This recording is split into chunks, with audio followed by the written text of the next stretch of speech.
Benjamin Netanyahu's 12-year tenure as Israel's Prime Minister has come to an end. The country's parliament approved a new coalition government led by the right-wing nationalist Naftali Bennett. Prime Minister Narendra Modi took to Twitter and congratulated Bennet, wished him all the best for a new journey, and also spoke of strengthening India-Israel ties.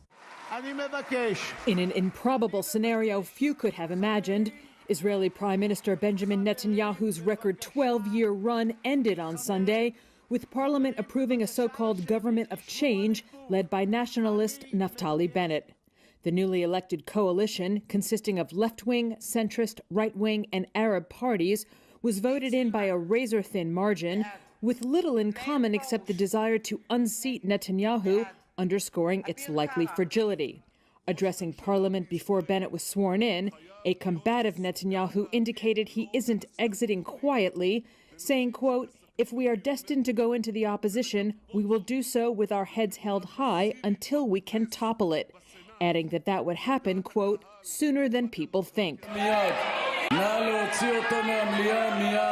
Interrupted by non-stop shouts of liar and shame from Netanyahu loyalists in Parliament, Bennett thanked the former prime minister for his, quote, "lengthy and achievement-filled service on behalf of the state of Israel." Netanyahu is Israel's longest-serving leader, having also served a first term from 1996 to 1999.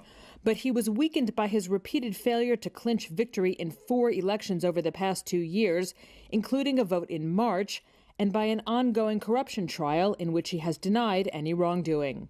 Israel and Palestinian militant group Hamas also engaged in over a week of intense warfare last month, with both sides criticized for civilian casualties. Under the coalition deal, Bennet, an Orthodox Jew and tech millionaire, will be replaced as prime minister by centrist Yair Lapid, a popular former television host, in 2023. The new government largely plans to avoid sweeping moves on hot-button international issues, such as policy toward the Palestinians, and to focus instead on domestic reforms. U.S. President Joe Biden congratulated Bennet, Lapid, and the rest of the new cabinet and said he looked forward to working with Bennet to strengthen the, quote, close and enduring relationship between their two countries.